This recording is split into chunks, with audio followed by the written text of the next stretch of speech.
कहते इस जीवन का कोई भरोसा नहीं। इस संसार में जितने भी लोग आपसे जुड़े हैं सब स्वार्थ के नाते ही जुड़े हैं। स्वार्थ लागी करई सब प्रीति। एक भगवान से ही ऐसा संबंध है जो भगवान बिना कारण ही कृपा करते हैं, बिना कारण ही करुणा करते हैं, बिना कारण ही अपने भक्तों से अगाध प्रेम करते हैं।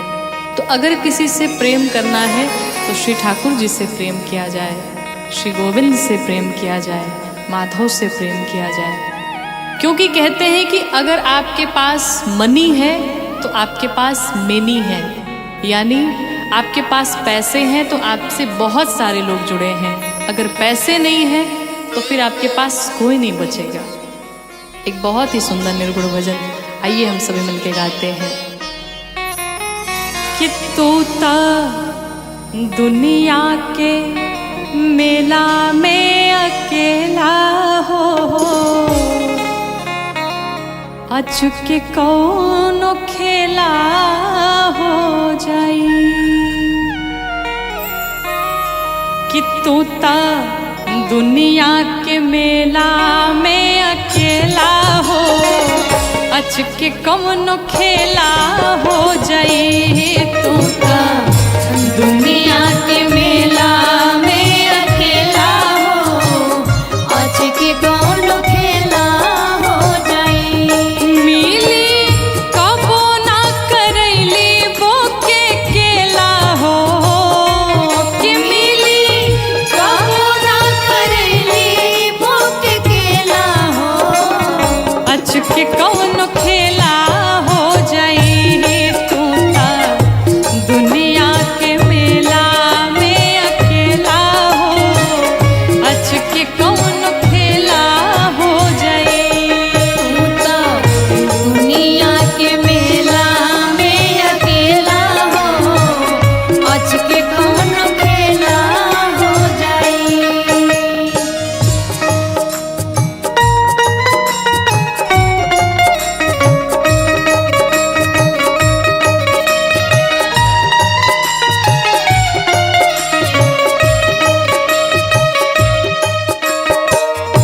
दुनिया के मेला में अकेला हो, अचके कौनो खेला हो जाई। तूता दुनिया के मेला में अकेला हो, अचके कौनो खेला हो जाई। जान की जीवन नाथ दश शीश हंता, दश शीश हंता, दश शीश हंता। ऊहे एकमात्र हवे जग के नियंता। जग के नियंता, जग के नियंता। जान की जीवन नाथ दश शीस हंता, ऊहे एकमात्र हवे जग के नियंता। ओही जगत गुरु के बान चेला हो, कि ओही जगत गुरु के बान चेला हो, अचके कौनो खेला हो जाई। ओही जगत गुरु के बन चेला हो, अचके कौनो खेला हो जाई। तूता दुनिया के मेला में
के हो खेला हो यही जा केहू नाही केहू के हो खेला हो अच के कौन खेला हो जाई काना दुनिया के मेला में अकेला हो अच के कौन खेला हो जाई तू तो दुनिया के मेला में अकेला हो अच के कौन खेला हो जाई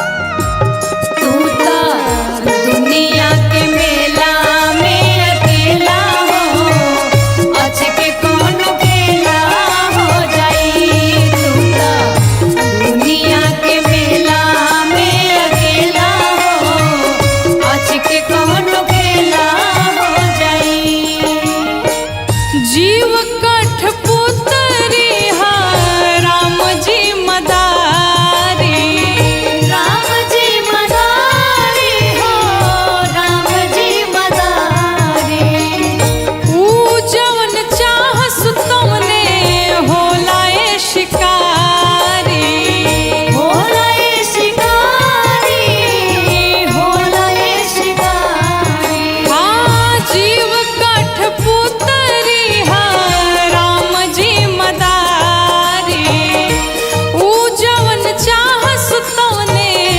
होला ए शिकारी कि गौरी इष्ट अनुपमा अलबेला हो कि गौरी इष्ट अनुपमा याल बेला हो अच के कौन खेला हो जाई तू तो दुनिया के मेला में अकेला हो अच के कौन खेला हो जाई कि मिली कबो ना करैली बोके केला हो कि मिली काबो ना करैली मोके केला हो अच के कौन खेला हो जाई तू तो दुनिया के मेला में अकेला हो अच के कौन खेला हो जाई तू तो दुनिया के मेला में अकेला हो अच के कौन खेला हो जाई तू तो दुनिया के मेला में अकेला हो अच के कौन खेला हो जाई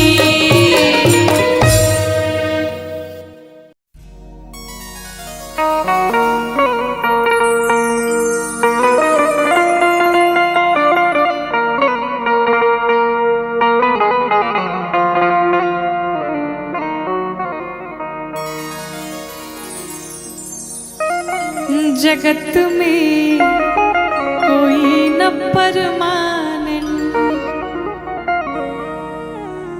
जगत में कोई न परमानन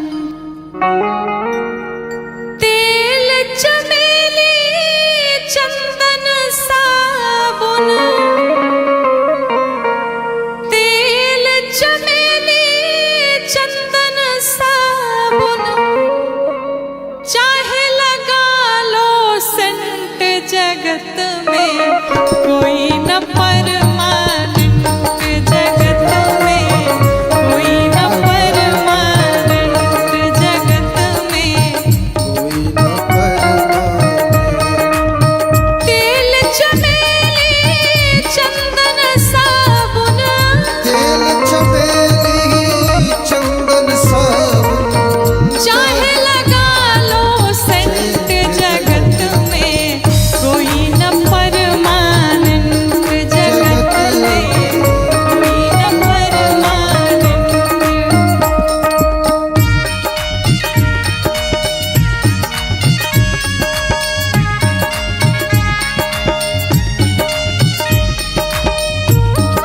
ये भाव से डूबते हुए सब लोग जय हो।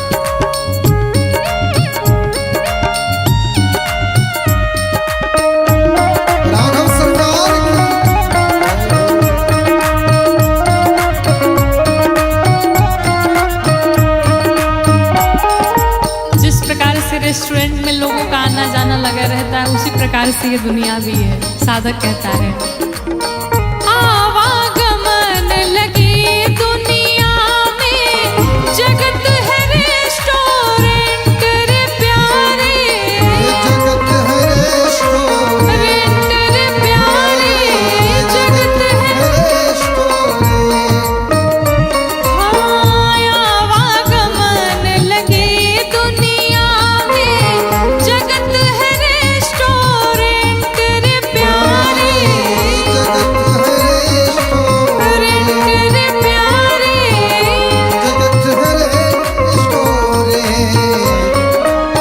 अंत समय में उड़ जाएंगे,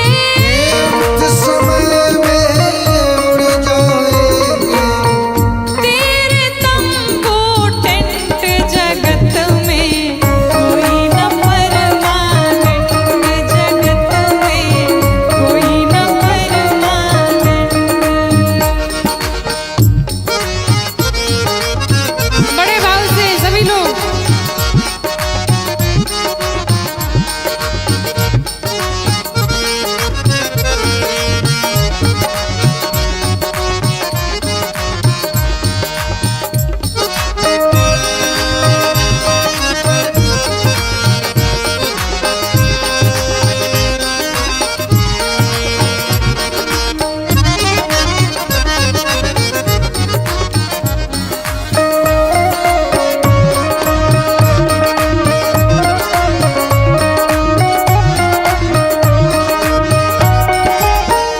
और कहते हैं वो देश का पीएम हो, चाहे सीएम हो, चाहे डीएम हो, चाहे जीएम हो, कोई भी हो, काल किसी को नहीं छोड़ता। तो साधक कहता है राष्ट्रपति हो, कर्नल या जनरल, या हो लेफ्टिनेंट रे प्यारे, या हो रे प्यारे, या हो राष्ट्रपति हो, कर्नल या जनरल, या हो लेफ्टिनेंट रे प्यारे, या हो प्यारे, या हो काल सभी को खा जाएगा,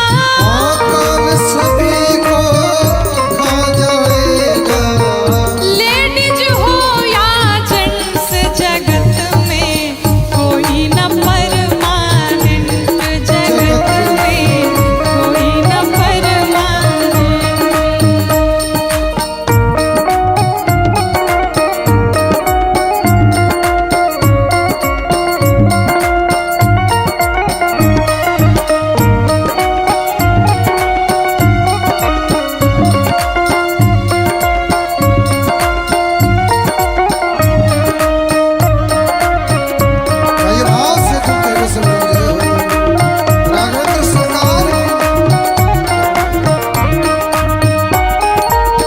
काल किसी को छोड़ने वाला नहीं है, इसलिए जिस भाव में रहिए, चलते फिरते, हंसते बोलते, खाते पीते, काम करते, भगवान का नाम लेते रहिए, नाम काम करते रहो, नाम जपते रहो। साधक कहता है हरिद्वार चाहे काशी मथुरा, घूमो दिल्ली कैंट रे प्यारे, रे प्यारे, घूमो दिल्ली कैंट। हरिद्वार चाहे काशी मथुरा, घूमो दिल्ली कैंट रे प्यारे, कैंट रे प्यारे।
ये जीवन क्षणभंगुर है। ये बात सभी को ज्ञात है। एक दिन हम आपको सभी को इस संसार को छोड़ करके जाना है। जिस प्रकार से एक व्यक्ति होता है और कहीं बाहर जाए धनोपार्जन या किसी भी लक्ष्य से, और वो जा करके एक क्वार्टर ले ले, एक किराए की मकान ले ले, लेकिन वो तभी तक उसमें रह सकता है जब तक कि उसका मालिक उसे आदेश किया हुआ है। जैसे ही मालिक का आदेश हुआ उसे वो घर खाली ही करना पड़ता है। लेकिन यहाँ तो 1-2 दिन भले ही आप जबरदस्ती कर लें, लेकिन ठीक उसी प्रकार से ये भगवान ने जो हमें शरीर दिया है, इसके मालिक भगवान है। और जिस दिन भगवान का आदेश हो गया, 1 घंटे नहीं, 1 क्षण भी नहीं लगेगा। जब जिस क्षण जहाँ पर भगवान ने लिखा होगा, हमें जाना ही पड़ेगा। आइए इस निर्गुण को सुनते हैं।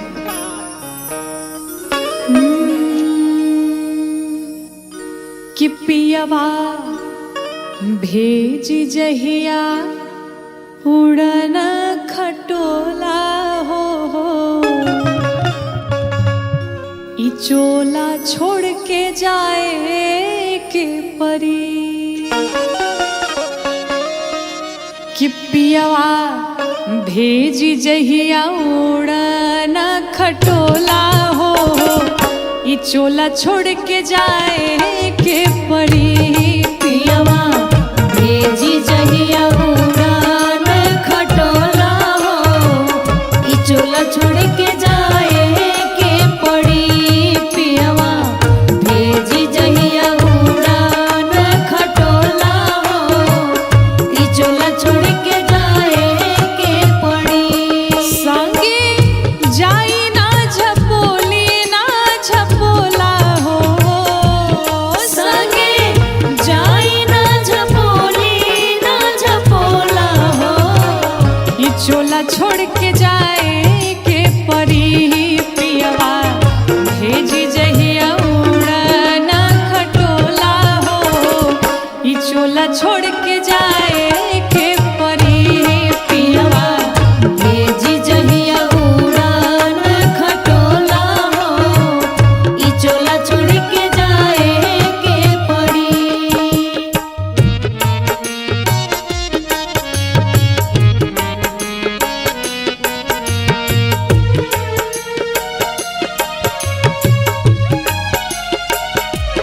पियवा भेजी जहिया उड़ान खटोला हो, ई चोला छोड़ के जाए के पड़ी। पियवा भेजी जहिया उड़ान खटोला हो, ई चोला छोड़ के जाए के पड़ी। कवना गुमान में फूलल इंसान हो, काना गुमान में फूलल इंसान हो, बांस के विमान पहुँचाई आसमान हो। बांस के विमान पहुँचाई आसमान हो। कवना गुमान में फूलल इंसान हो, बांस के विमान पहुँचाई आसमान हो। कि मुँह में बेटा डाली अगिया के गोला हो, कि मुँह में बेटा डाली अगिया के गोला हो, ये चोला छोड़ के जाए के परी। पियवा भेजी जहिया उड़ान खटोला हो, ई चोला छोड़ के जाए के पड़ी।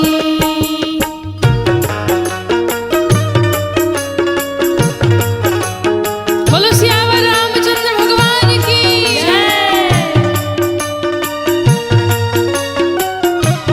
पियवा भेजी जहिया उड़ान खटोला हो, ई चोला छोड़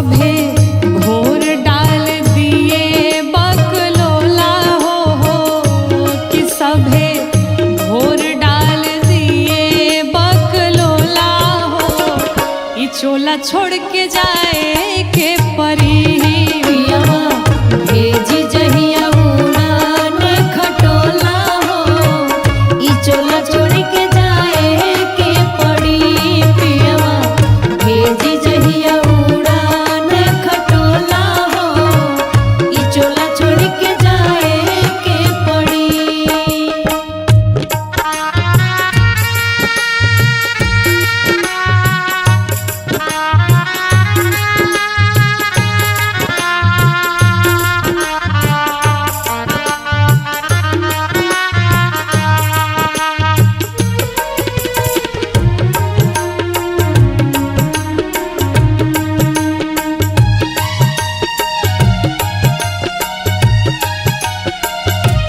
पियवा भेजी जहिया उड़ान खटोला हो ई चोला छोड़ के जाए के पड़ी पियवा भेजी जहिया उड़ान खटोला हो ई चोला छोड़ के जाए के पड़ी मोह माया ताजा धाना ऊपर के अराजा मोह माया ताजा धाना ऊपर के राजा जानी तू गराजा बेसी राम राम भाजा जाने तू गराजा बेसी राम राम भाजा मोह माया ताजा धाना ऊपर के अराजा जानी तू गराजा बेसी राम राम भाजा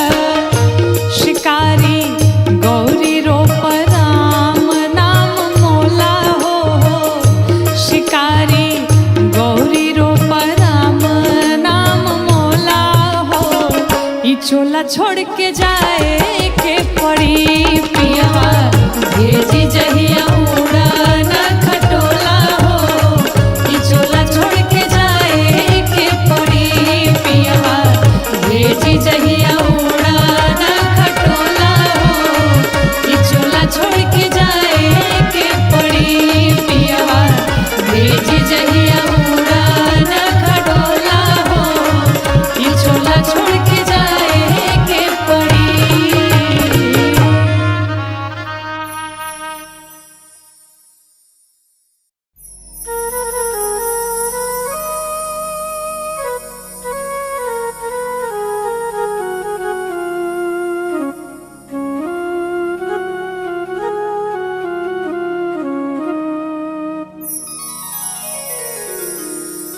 मित्र क्या होता है और मित्र किसे कहते हैं?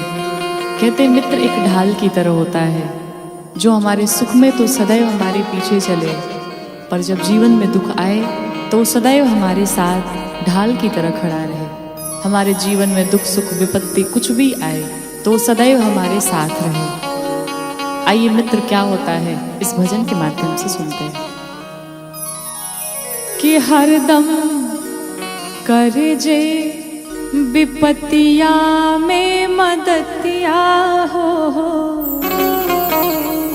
संगतिया सच्चा हो के चाहिए कि हरदम कर जे विपतिया में मदतिया हो संगतिया सच्चा हो के चाहिए हरदम करे जे विपतिया में मदतिया हो संगतिया सच्चा हो के चाहिए हरदम करे जे विपतिया में मदतिया हो संगतिया सच्चा हो के चाहिए मित्र सबका से बड़ दौलतिया हो कि मित्र सबका से बड़ दौलतिया हो संगतिया सच्चा हो के चाहिए हरदम करे जे विपतिया में मदतिया हो संगतिया सच्चा हो के चाहिए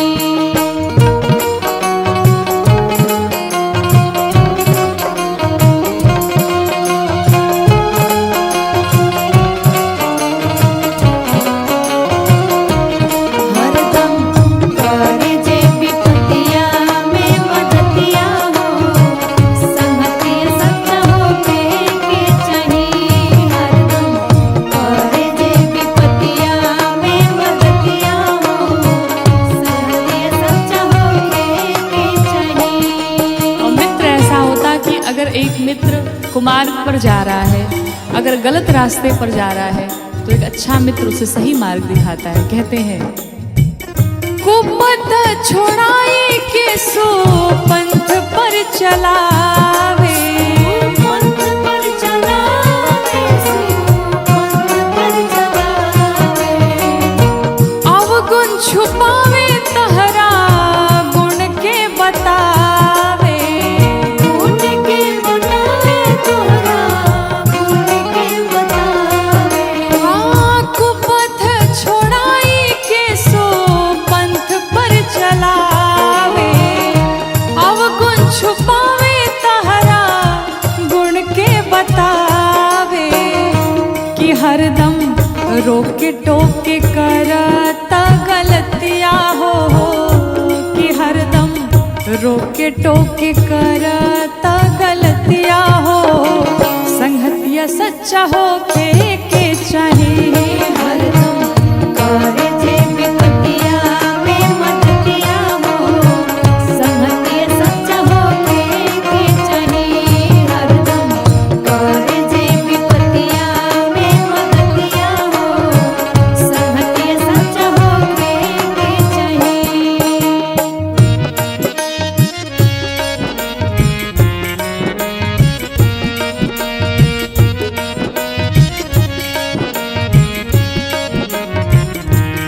हरदम करे जे विपतिया में मदतिया हो, संगतिया सच्चा होके के चाहिए। हरदम करे जे विपतिया में मदतिया हो, संगतिया सच्चा होके के चाहिए। आपन पहाड़ लेखा दुख के धूर जाने, दुख के दूर जाने, दुख के दूर जाने। मित्र के छोटो दुख पर्वत माने, पर्वत माने, पर्वत माने। आपन पहाड़ लेखा दुख के धूर जाने, मित्र के छोटो दुख पर्वत माने। जे फतिया में धरावे लाहि मतिया हो, कि जे फतिया में धरावे लाहि मतिया हो। संगतिया सच्चा हो के चाहिए हरदम करे जे विपतिया में मदतिया हो, संगतिया सच्चा होके के चाहिए। हरदम करे जे विपतिया में मदतिया हो, संगतिया सच्चा होके के चाहिए।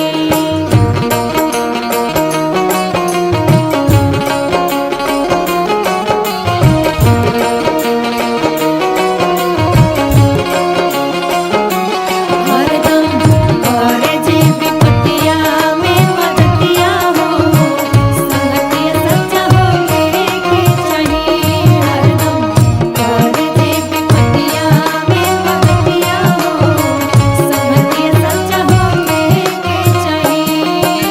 और कहते हैं मित्र ऐसा हो कि अपनी वस्तु हो तो वो अपनी ना समझे, वो अपने मित्र की ही समझे। और अगर मित्र की वस्तु हो तो वो भी अपनी ही समझे, कोई मन में शंका ना हो, कोई संदेह ना हो। कहते हैं देत लेत काबा होना शंका मन में करे, शंका मन में करे, शंका मन में करे।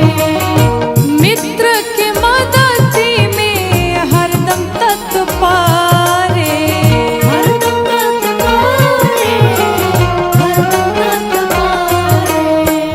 देत लेत काबा होना शंका मन में करे, मित्र के मदति में हरदम तत्पारे। कि राखे मौका को मौका जे जतिया हो, कि राखे मौका को मौका जे जतिया हो। संगतिया सच्चा हो के चाहिए हरदम करे जे विपतिया में मदतिया हो, संगतिया सच्चा होके के चाहिए। हरदम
सच्चा हो के चाहिए हरदम करे जे विपत्तिया में मदतिया हो संगतिया सच्चा हो के चाहिए हरदम करे जे विपत्तिया में मदतिया हो संगतिया सच्चा हो के चाहिए हरदम करे जे विपत्तिया में मदतिया हो संगतिया सच्चा हो के चाहिए।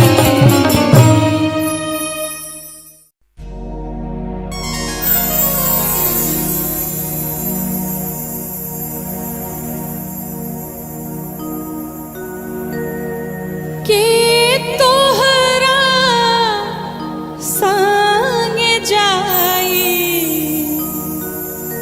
भवरवा अरे के तोहरा संगे जाई के तोहरा संगे जाई भवरवा के तोहरा संग जाई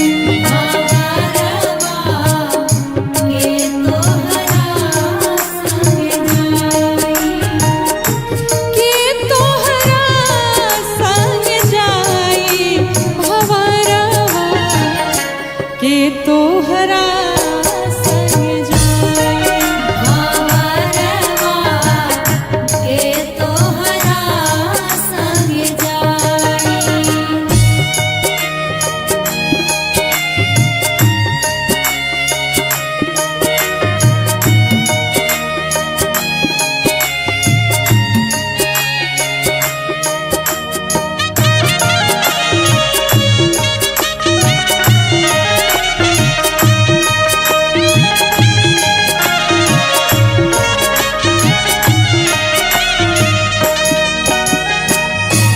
आवे के बेरिया सबके हो जाने हैं दुआरा पे बाजेला बधाई है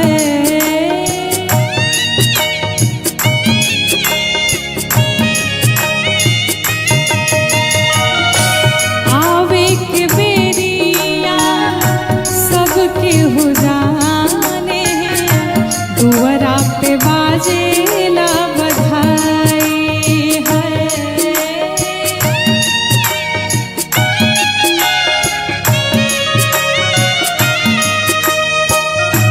जाए के बेरिया केहू न जाने जाए के बेरिया केहू न जाने जाए के बेरिया केहू न जाने हंसा अकेला उड़ जाए भवरवा के तोहरा संग जाई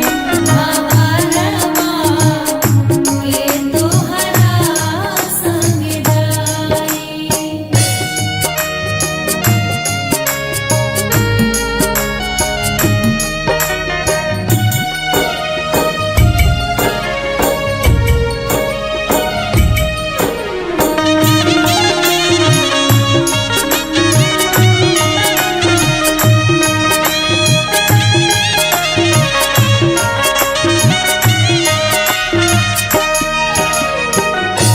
देहरी पकड़ के मेहरी रोवे है देहरी पकड़ के मेहरी रोवे है बाह पकड़ के भाई है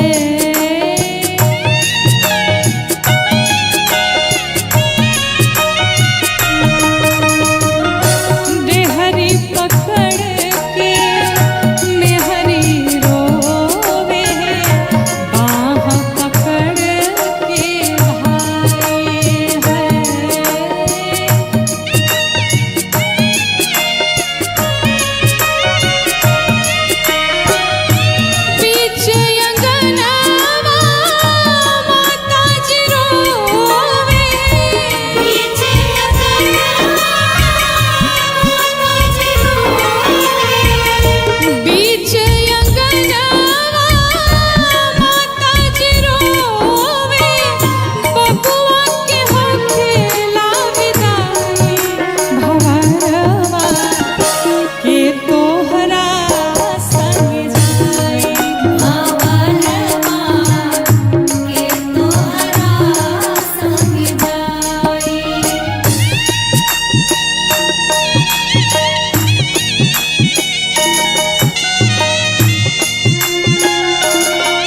सतगुरु शरण में जाए है।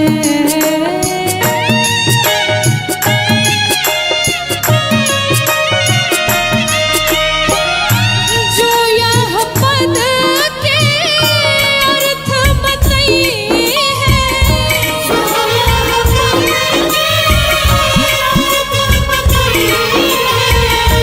जो यह पद के अर्थ बताई है, जगत पार होई जाए भंवरवा के तोहरा संग जाए। भंवरवा के तोहरा संग जाए, के तोहरा संग जाए। भंवरवा के तोहरा संग जाए। भंवरवा के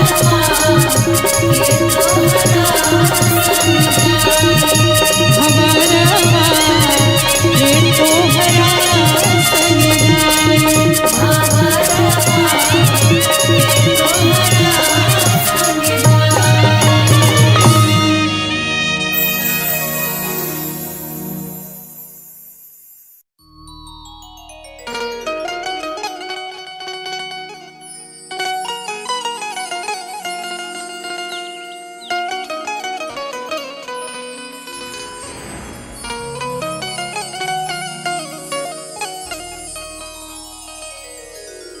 मान मेरा कहना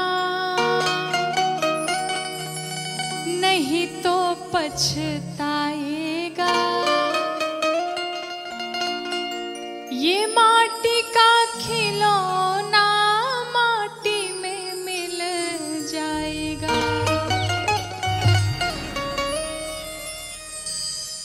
संसार में जितने भी रिश्ते नाते हैं, जो भी सगी संबंधी हैं, जो भी हमारे परिवार से हमारे रिश्ते संबंध हैं, एक ना एक दिन सब समाप्त हो जाना है।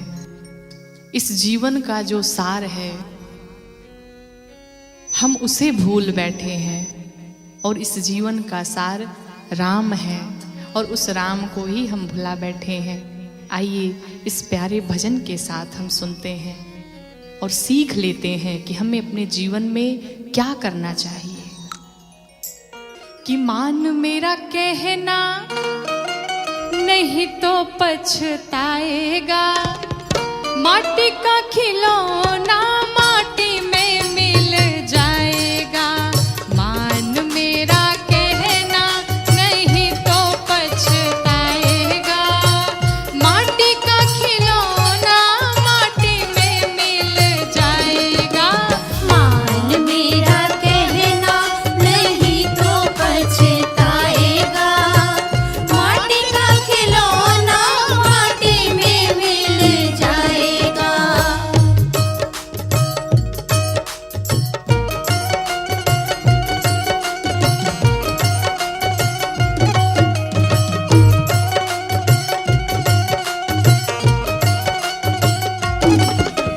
मान मेरा कहना नहीं तो पछताएगा। माटी का खिलौना माटी में मिल जाएगा। और साधक कहता है, सुंदर रूप देख कर फूला। सुंदर रूप देख कर फूला। धन माया के मद में भूला। धन माया के मद में भूला। जिस सुंदर स्वरूप का हमें अहंकार होता है कि हम बहुत सुंदर हैं, बहुत सुंदर स्वरूप हमें प्राप्त हुआ है, और जिस धन का हमें अहंकार होता है, ये सुंदर स्वरूप, ये सुंदर शरीर और ये धन संपत्ति सब कुछ यहीं छोड़ करके जाना है। एक दिन हंसा अकेला उड़ जाएगा। एक दिन हंसा अकेला उड़ जाएगा। माटी का खिलौना माटी में मिल जाएगा। माटी का खिलौना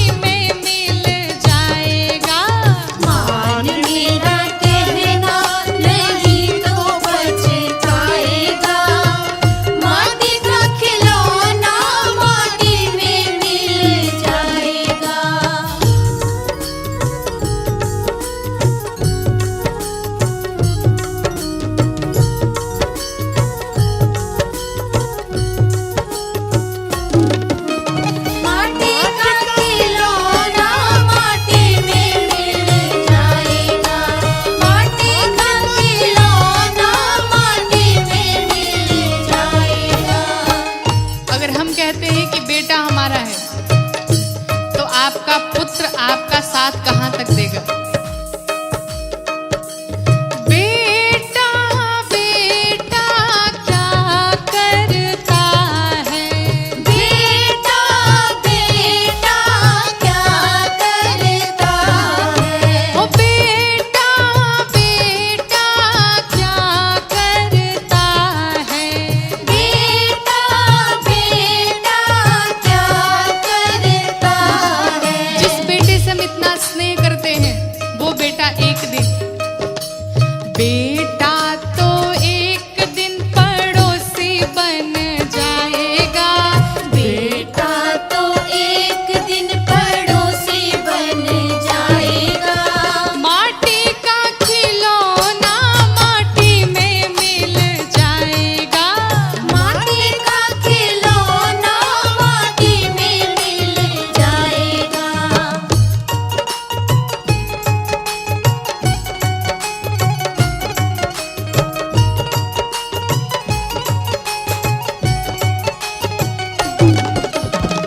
माटी का खिलौना माटी में मिल जाएगा। माटी का खिलौना माटी में मिल जाएगा। अच्छा, बेटा नहीं करता तो बेटी तो जरूर करेगी, लेकिन बेटी की क्या स्थिति है। ओ बेटी बेटी क्या करता है, बेटी बेटी क्या करता है। बेटी बेटी क्या करता है। बेटी बेटी क्या करता है। जिस बिटिया से हम इतना स्नेह प्रेम करते हैं उस पर हमें बड़ा घमंड होता है, लेकिन एक दिन वो भी बेटी आपको छोड़ करके चली जाएगी। बेटी को तो एक दिन जमाई ले जाएगा। बेटी को तो एक दिन जमाई ले जाएगा। माटी का खिलौना माटी में मिल जाएगा। माटी का खिलौना माटी में मिल जाएगा।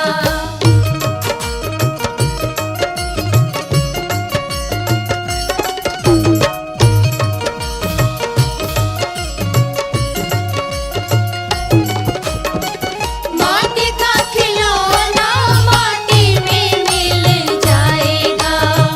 माटी का खिलौना माटी में मिल जाएगा। अब बेटा बेटी से तो आपका मन भर गया। आप अगर कहें कि आपके पड़ोसी वाले बहुत अच्छे हैं, अब उन पड़ोसियों की क्या स्थिति है। पड़ोसी पड़ोसी क्या करता है, पड़ोसी पड़ोसी क्या करता है। पड़ोसी पड़ोसी क्या करता है। पड़ोसी पड़ोसी क्या करता है। ये पड़ोसी एक दिन क्या करेगा,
चली जा रही है उम्र धीरे धीरे, चली जा रही है उम्र धीरे धीरे, चली जा रही है उम्र धीरे धीरे। पल पल यो आठों पहर धीरे धीरे, पल पल यो आठों पहर धीरे धीरे, चली जा रही है उम्र धीरे धीरे। चली जा रही है उम्र धीरे धीरे।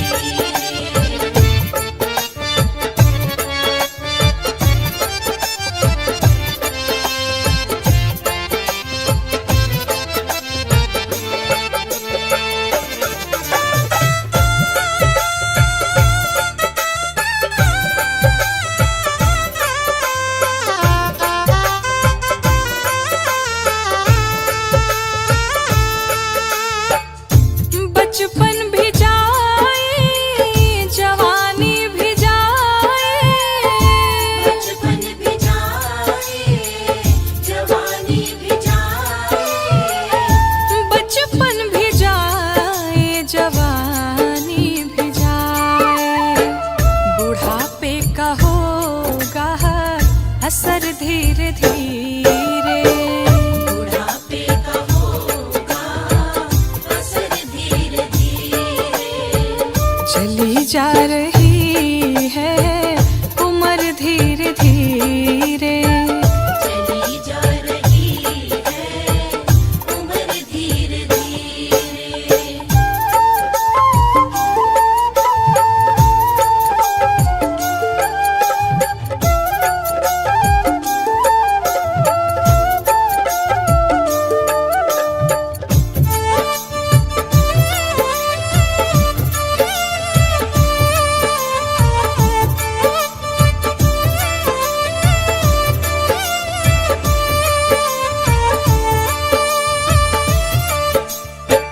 तेरे हाथ पाँव में दम ना रहेगा, तेरे हाथ पाँव में दम ना रहेगा, तेरे हाथ पाँव में दम ना रहेगा।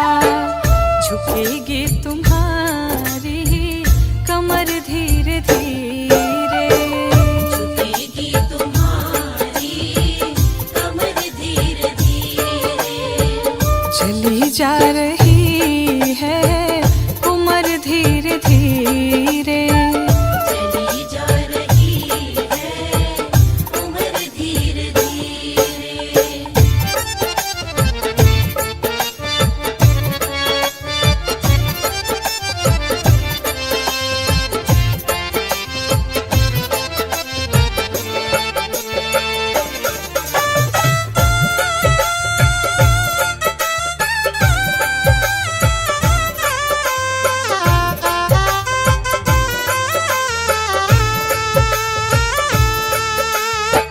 शिथिल अंग होंगे सब एक दिन तुम्हारे, शिथिल अंग होंगे एक दिन तुम्हारे, शिथिल अंग होंगे सब एक दिन तुम्हारे।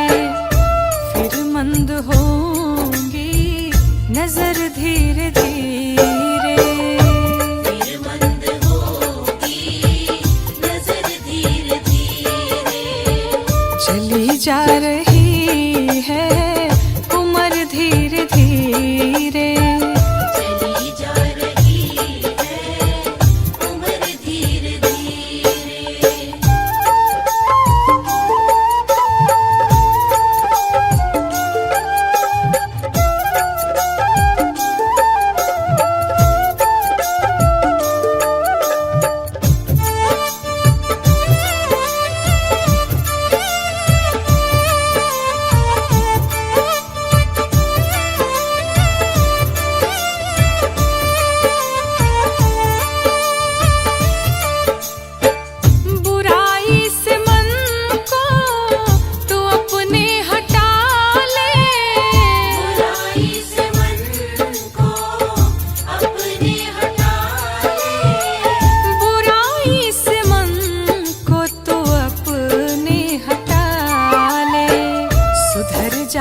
तेरा जीवन धीरे धीरे।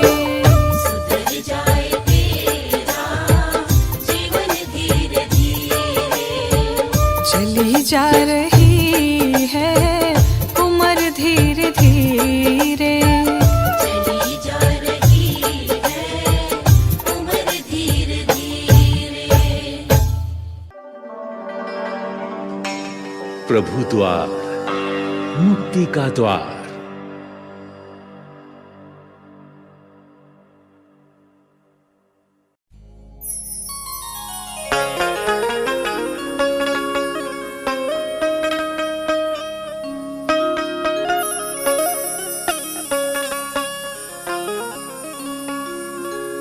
जब श्री हनुमान जी महाराज माँ जानकी के पास भगवान राम की सूचना लेकर के पहुंचते हैं, आज मैया जानकी भगवान श्री हनुमान जी से प्रश्न करती हैं।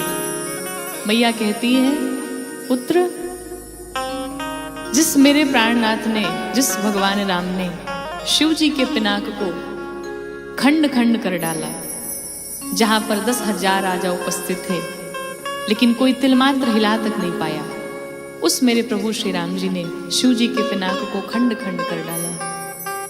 खरदूषण ने जब युद्ध किया, भगवान को ललकारा, तो उस मेरे प्रभु श्री राम ने ऐसी माया चलाई कि सब आपस में ही लड़ करके समाप्त हो गए। जो जयंत मेरे पांव में आकर जिसने चोंच मारा, भगवान ने बैठे बैठे ही उसके पीछे ब्रह्मास्त्र छोड़ दिया। एक सीख का बाण अनुसंधान करके जो जयंत तीनों लोक घूमा, कहीं आश्रय नहीं मिला, और अंत में आकर के जब भगवान से क्षमा मांगी, उस समय मेरे प्राणनाथ ने जयंत की एक आंख को फोड़ डाला। जो भगवान इतना कृपा करुणा करने वाले हैं, जो हमसे इतना अगाध स्नेह प्रेम करने वाले हैं, आज उन्हें क्या हो गया है कि अभी तक वो हमारी खबर लेने नहीं पहुंचे। उनकी करुणा, उनका स्नेह, उनका प्रेम, वो सब कहाँ चला गया।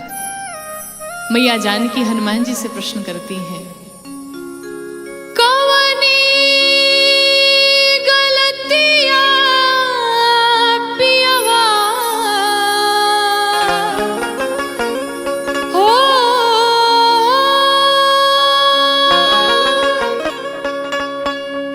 कौनी गलतिया पियवा मोह ले ले फेर राम, किया हम बाउर बलमा, किया हम बाउर बलमा, कहा कैल देर राम, किया हम बाउर बलमा, कहा कैल देर राम, किया हम बाउर बलमा, कहा कैल देर राम, किया हम बाउर बलमा। कौनी गलतिया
राजा हो या रंक हो, जब भगवान के वहां से बुलावा आ जाएगा तो कोई बहाना नहीं चलेगा। कहते हैं आएगा बुलावा तो जाना पड़ेगा, सिर तुझको आखिर झुकाना पड़ेगा। आएगा बुलावा तो जाना पड़ेगा, सिर तुमको आखिर झुकाना पड़ेगा। क्यों ऐसा होगा? क्योंकि वहाँ ना चलेगा, वहाँ न चलेगा, वहाँ ना चलेगा, वहाँ न चलेगा। बहाना किसी का नहीं चाहिए, दिल दुखाना किसी का नहीं चाहिए, दुखाना किसी का।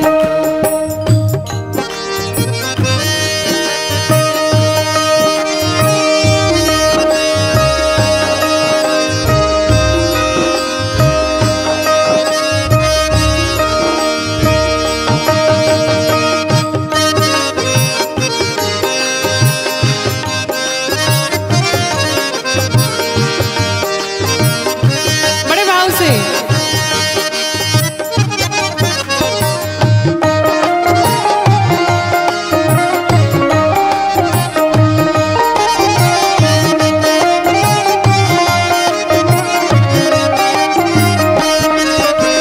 चाहे कोई व्यक्ति अरबों खरबों कमा ले, पूरे जीवन की कमाई अगर दे दे और चाहे कि हम अपने जीवन का एक क्षण खरीद लें तो संभव नहीं है। और आपकी जितनी दौलत है सब यही धरी की धरी रह जाएगी। हम मुट्ठी बांध करके आते हैं और खाली हाथ जाते हैं। जाता है हमारे साथ तो क्या जाता है, हमारे कर्म ही जाते हैं। इसलिए सुंदर कर्म किया जाए। साधक कहता है शोहरत तुम्हारी बह जाएगी, दौलत तुम्हारी रह जाएगी। शोहरत तुम्हारी रह जाएगी, दौलत तुम्हारी रह जाएगी, नहीं साथ जाता, नहीं साथ जाता, नहीं साथ जाता, नहीं साथ जाता। खजाना किसी का नहीं चाहिए, दिल दुखाना किसी का नहीं चाहिए, किसी का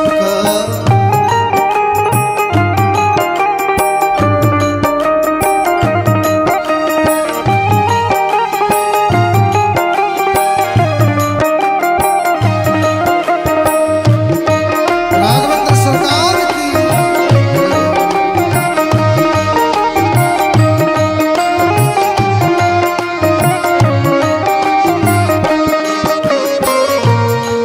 कहते हैं कि कोई भी व्यक्ति, अधिकतर आपने देखा होगा कि हम दूसरों में बुराई निकालने में लगे रहते हैं, लेकिन कभी स्वयं के भीतर झांक के नहीं देखते कि हमारे भीतर कौन कौन सी बुराइयां हैं। साधक कहता है पहले तो हम अपने आप को संभाले, हक नहीं हमको बुराई औरों में निकाले। ये पहले तो अपने आप को संभाले, हक नहीं बुराई औरों में निकाले, बुरा है बुरा जग में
जो हम सभी इस संसार में इतना सुंदर सुंदर स्वरूप शरीर देखते हैं, लेकिन सच्चाई यही है, जिस शरीर से हमें इतना प्रेम होता है, इतना लगाव होता है, वही शरीर भीतर से हाड़ मांस खून रक्त यही सारी चीजें भरी हुई हैं। अगर थोड़ा सा इसे खोल दिया जाए तो यही फिर आपको अच्छी नहीं लगेगी। बस ऊपर से अंदर से सारी चीजें बना करके और ऊपर से प्लेन कर दिया गया है, सफाई कर दी गई है। साधक ने बड़ी सुंदर बात कही कि हाड़ से सृजना बनावल, अरे चाम से छवावल बाटे राम। हाड़ से सृजना बनावल, चाम से छवावल बाटे राम। और गर्भ के आवा में पकावल, गर्भ के आवा में पकावल, चाक पर नचावल बाटे राम। गर्भ के आवा में पकावल, चाक पर नचावल बाटे राम। हाड़ से सृजना बनावल, चाम से छवावल बाटे राम। गर्भ के आवा में पकावल, गर्भ के आवा में पकावल, चाक पर नचावल बाटे राम। गर्भ के आवा में पकावल, चाक पर नचावल बाटे राम।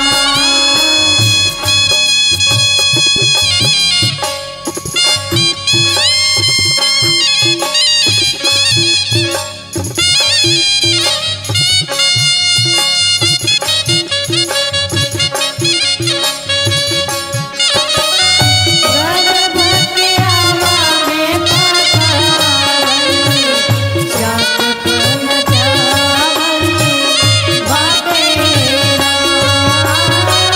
गर्भ के आवा में पकावल, चाक पर नचावल बाटे राम।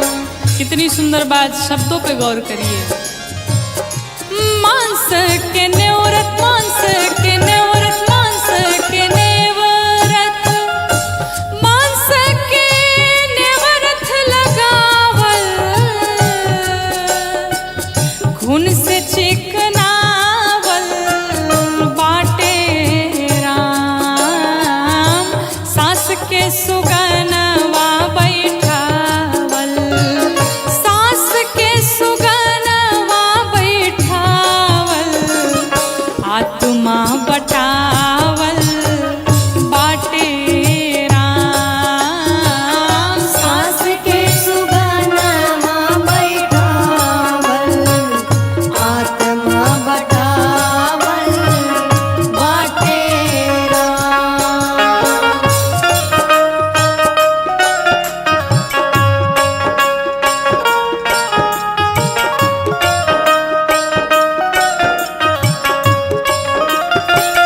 गर्भ के आवा में पकावल, चाक पर नचावल बाटे राम। गर्भ के आवा में पकावल, चाक पर नचावल बाटे राम। इस जो मनुष्य का शरीर हम सभी को प्राप्त हुआ है, कहते हैं स्वर्ग नरक अपवर्ग न सेने। ये मनुष्य का शरीर ही साधन है भगवान तक पहुंचने का। अब दो सीढ़ियां हैं, एक स्वर्ग की तरफ जाती, एक नरक की तरफ जाती। तय हमें करना है कि हमें स्वर्ग में जाना है कि हमें नरक में जाना है। नरक में कैसे जाएंगे ये हमें बताने की आवश्यकता नहीं कि क्या करने पर हम नरक में जाएंगे और क्या करने पर हम स्वर्ग में जाएंगे, क्या करने पर हमें भगवान की प्राप्ति होगी, भगवत प्राप्ति होगी। इस शरीर का कोई भरोसा नहीं। साधक कहता है नस नारे सुतरी, नस नारे सुतरी, नस नारे सुतरी, नस नारे सुतरी बन्हावल, दौरा बिनावल बाटे राम, मृतलोक पोखरा खोनावल, मृतलोक पोखरा खोनावल, ओही में पौरावल बाटे राम, मृतलोक पोखरा खोनावल, ओहि में पौरावल बाटे राम।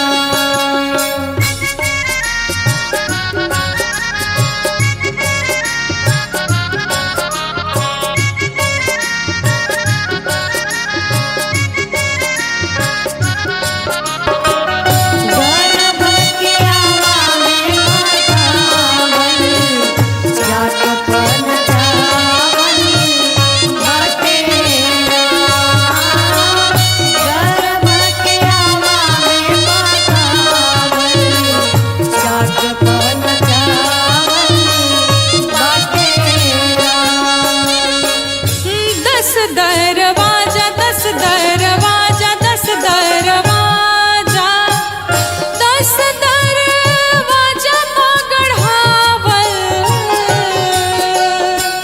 झरोखई सजावल बाटे राम, लीलराप लेख बाखा चावल, लीलराप लेख बाखा चावल, भोग भोगावल बाटे राम, लीलराप लेख बाखा चावल, भोग भोगावल बाटे राम।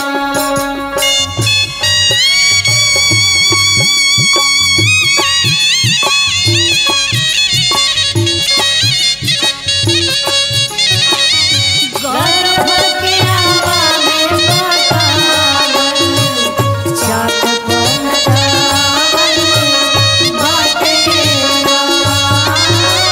गर्भ के आवा में मातावल, जात पन जावल बाटे राम। मनुष्य की योनि जो हमें प्राप्त हुई है, 84 लाख योनियों को भुगतने के पश्चात जीव को मनुष्य का शरीर प्राप्त होता है। और जब जीव माँ के गर्भ से बाहर आता है, कहते इस संसार में अगर सबसे बड़ा दुख कहीं मिलता है तो जीव को माँ के गर्भ में मिलता है। कहते गर्भवासम समम दुखम न भूतो न भविष्यते। जितना कष्ट जीव को माँ के गर्भ में प्राप्त होता उतना कहीं नहीं प्राप्त होता।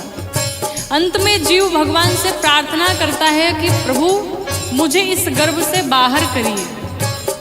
संसार में जाने के पश्चात भजन करूंगा, कीर्तन करूंगा, आपका नाम जप करूंगा और ऐसा कार्य करूंगा कि दोबारा मुझे इस गर्भ में आना न पड़े।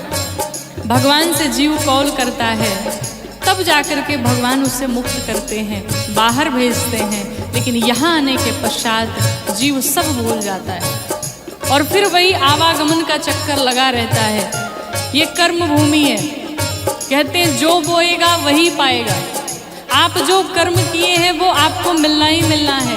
अगर पूर्व जन्म में नहीं भुगत पाए तो अगली जोनी फिर मिलेगी, फिर भुगतना पड़ेगा। इसलिए ऐसा कार्य किया जाए कि इस जीवन से सदैव सदैव के लिए छुटकारा मिल जाए, भगवत प्राप्ति हो जाए। साधक कहता है चौरासी लाख 84 लाख 84 लाख 84 लाख में दौड़ावल माया में भरमावल बाटे राम राम भजो शास्त्र के लिखावल राम भजो शास्त्र के लिखावल शिकारी के चेतावल बाटे राम राम भजो शास्त्र के लिखावल शिकारी के चेतावल बाटे राम भजो शास्त्र के लिखावल शिकारी के चेतावल बाटे ओ हाड़ से सृजना बनावल चाम से छवावल बाटे राम गर्भ के आवा में पकावल गर्भ के आवा में पकावल चाक पर नचा